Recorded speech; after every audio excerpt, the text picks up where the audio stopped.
The countdown for the upcoming budget has already begun, and Finance Minister Nirmala Sitharaman will have to walk the talk and will have to do the fine balancing act between the need to spend to revive the economy as well as maintain her fiscal prudence path as well. To talk about what needs to be done to give the much needed push to consumption, joining us today on ET Now is Mr. Anil Talreja, partner at Deloitte India, as well as Mayank Shah, the category head at Parle Products. Gentlemen, appreciate you both taking your time out and speaking with us today at ET Now. Mr. Talreja, let me first begin by asking you about, in terms of the consumption push. Of course, that seems to be the need of the hour post-COVID-19. But in your experience, how has consumption patterns changed, and what is it that the government should focus on now in the upcoming budget? Well, as we all know, this has been an unprecedented year, and the consumption patterns have gone through a roller coaster ride. Essential goods, which is typically, the day-to-day usage, those goods have been in the marketplace, in the stores, all throughout the lockdown, because there was, as we all know, an exemption given. But even then, consumption patterns have undergone drastic changes. Based on a very quick survey that we had done of some consumers, almost 56% of the consumers we surveyed said that we are delaying large purchases. So, you can imagine, consumers having a huge amount of anxiety to spend, at the same time trying to, save for the rainy day. And till the time the uncertainty cloud gets over, this will be the trend going forward. But a very interesting trend, I must tell you, and one would expect this, is the proportion of online versus offline. Again, basis survey that we had done, if one were to look at the proportion of online purchases versus offline purchases, almost 30% of the consumers said that we are now more comfortable doing online purchases, which clearly means that there is a lot to come for the e-commerce industry and segment. I think that is a clear signal. That's a clear signal to the government that, try and give as much as possible incentive for online in order to take the advantage of the consumer now adjusting to the new normal. So I believe there are some key messages coming out of the consumption trends. Right, let me also get Mr. Shah on board as well. Mr. Shah, you heard Mr. Talreja pointing out towards how, there is, of course, a change in consumption pattern. Consumers are delaying some of their large purchases, going in for essentials during this time. Has this been your experience at Parle as well, that consumers are focusing only on essentials at this point of time? And if this is how consumers are going to behave till the time COVID completely goes, then what is it that the government should look at in the upcoming budget? As far as essentials go, yes, we have seen, very strong demand. In fact, essentials were not just isolated. In fact, they saw, good demand coming in because of pantry loading. So especially foods, we saw, good growth rate, during the first quarter and the second quarter. And it was not just the food sector. I think, entire essentials as a sector or category. So strong growth coming in the first two quarters. On certain durables and large ticket items, yes, as Anil said, consumers have delayed their purchases. But if we look at the last quarter, which is the OND, October, November, December, I think we have seen, demand reviving. And a lot now depends on government on, sustaining this demand. So we have seen individuals, individual incomes, getting shrunken, as a result of which a bit of impact, on the large ticket purchases. But I think government has a great opportunity in terms of budget to provide that demand push by, various measures. Coming to those, as you said, I think a budget can be an opportunity to government to probably ensure that, they provide or they take those measures which ensures that that demand push is there. They've done enough on supply side, as we all know, and as you rightly said earlier, that, right from PLI to ease in availability of credit and, credit available at much lower interest rates, all those things has already been done by government. Now is the time when, probably government would have to do or take some measures to ensure that there is, or they are accelerating the demand, or they're pushing the demand. So that's what is going to be an opportunity that government has through budget to ensure that whatever a recent increase in demand that we are seeing even in big ticket items in the last quarter OND is sustained, and we return to a high growth path.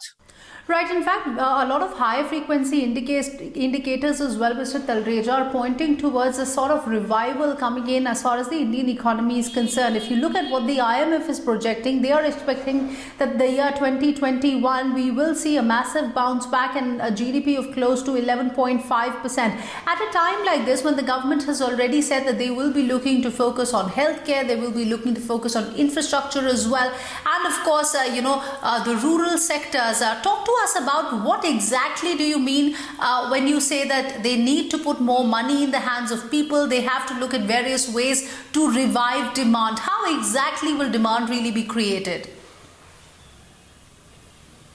What is the situation at this point in time? There are almost 60% of the consumers who actually are feeling scared about their job. In India, it all started off with a health crisis, and this morphed into a financial crisis. So people were very anxious and concerned about health in the early parts of the lockdown. But now it's more moved towards a financial crisis. And as rightly mentioned by Mayank, things, because of the fact that there is a huge amount of unlocking happening of the various activities in a gradual manner, there has been a pent-up, which has over a period of time sort of rose considerably. Do I feel comfortable going to a store? Today, yes, almost, when we did the survey, 61% of the people said, yeah, I'm very comfortable going to a store today. But the same question asked, a few months ago, people were not comfortable going to the store. So I think there are very important touch points here. On one hand, that the consumers are having enough cash. There have been savings. Let's face that. Some of the discretionary expenditures that consumers would have incurred, including on leisure and holidays, that's been a good contributor to their savings. Now, how do you release the cash out? And to come to the point that Mayank mentioned, the supply side. I think if to an extent the government now shifts gears from the existing PLI incentives to look at the consumers, how do you unlock their purses to try and get them into the marketplace and do that pent up, whichever has not happened in the past. I think there are various ways and means of doing that. One of the easiest way or the most common way is to relook at what is the cost of purchases, relook at the transportation costs. If there are efficiencies built in our logistics, in our supply chain, in our transportation facilities and storage facilities, to that extent, the costs will drop. And if the costs drop, the consumers will grab the product. So that's one way of the government giving a slightly more longer rope, giving incentives to these ancillary sectors, which is transportation, logistics, supply chain, and try and see if the consumer is able to grab the opportunity. As rightly mentioned, this is an opportunity for the government to just allow the consumers to get in, to get their pent-up demand and see how the economy is going to kick off. And I fully resonate to your point that as per predictions, the growth rate predicted in India is one of the highest, and this can be achieved. It's not an impossible task to achieve. Mr. Talreja, while you're saying that, we do need efficiency with respect to logistics, it is, of course, going to be a longer route. You yourself have mentioned that. Mr. Shah, if I can come to you, while on one hand, of course, the government is coming out with the PLI schemes, they are giving phased manufacturing push as well in various sectors. I want to understand from you, in terms of really giving money in the hands of people, the government brought about certain changes to the LTC rules as well as a part of the larger Atmanirbhar Bharat package. How important do you think steps like these will be to give the much needed push, to give more money in the hands of people? Because ultimately that is what is going to get the people to the markets and get them to spend. So they're going to be very important, honestly. In fact, I think that's what I was talking about when I talked about the opportunity that government has in terms of budget. I think, right from probably tax slabs to all the schemes that even government, I think there is a tweak that's required. So while you have an LTC scheme, I think 3 times of your LTC amount, if you have to spend that, I think is a little too much. If government can, probably be a little liberal, rationalize that, I think there are chances that, there would be many people who would be, taking advantage of it. That's one. Secondly, government introduced a exemption-free regime, tax regime, one of the options which was given last year. I think that can be made more attractive because, you've almost done away with every exemption that's given. So if you can bring, a part of them back and make it attractive, I think, you will put probably more money, more disposable income in hands of consumer to go out and spend. So that's another thing, that government can do. Relook probably, at least in short term, at tax slabs. I think, those are certain things that government can do. And there's a reason behind it. We have had good monsoon. In fact, we are seeing strong demand coming in from rural, so that's that's taken care of. And in fact, with the harvest season coming in and with good yields, I'm sure the rural demand will continue to be strong. However, as far as urban demand is concerned, where we were seeing some kind of issue and which has seen a turnaround in last quarter, that is something that needs to be taken care of. And with this, I think, government can take care of it. It can, ensure that, the sharp turnaround that we saw in the last quarter continues and the demand continues to remain strong in the urban market. So I think, if government takes that opportunity as a part of budget and does that, of course, I mean, it would have to consider the revenue loss due to this measure. But I think, we can take, a little higher budgetary deficit this year, given what's happening around the globe, but at least ensure that we take care of the demand side push that needs to be provided by the government, and ensure that there is enough or rather sustenance of revival that we have seen in consumer demand in urban India. So both put together, urban and rural India, I'm sure the projected growth rate for India, GDP growth rate of about 11%. I'm sure, as Anil also said, is pretty achievable. Mr. Shah, I'm glad that you brought up that point. Various experts are making a case. Mr. Talreja, just hold that thought. I'm glad that that point was made, that at this point of time, in terms of the fiscal position, the government will perhaps look at a wider fiscal deficit, and which is why they need to focus on certain productive expenditure as well. In your view, Mr. Shah, where do you think these productive areas lie for the government? For one, you did speak about the rural demand as well. Apart from rural, which are the areas where you think that expenditure needs to be pump primed so that demand really comes back and the much needed consumption push is finally given?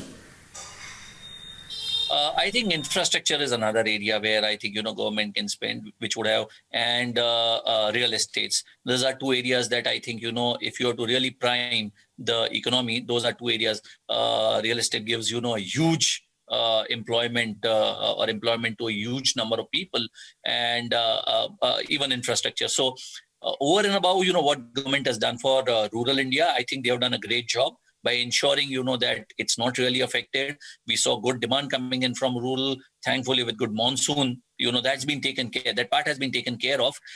Urban, as I said, we have seen revival, and if it is used tactfully to ensure that we continue seeing that strong demand, and add to it, if government takes care, or if they spend more on, infrastructure and give some kind of concessions to real estate, which, typically is happening at the state level right now. But if we see some more inputs coming in from, central government, I think those two sectors can really add to the growth rate of the GDP.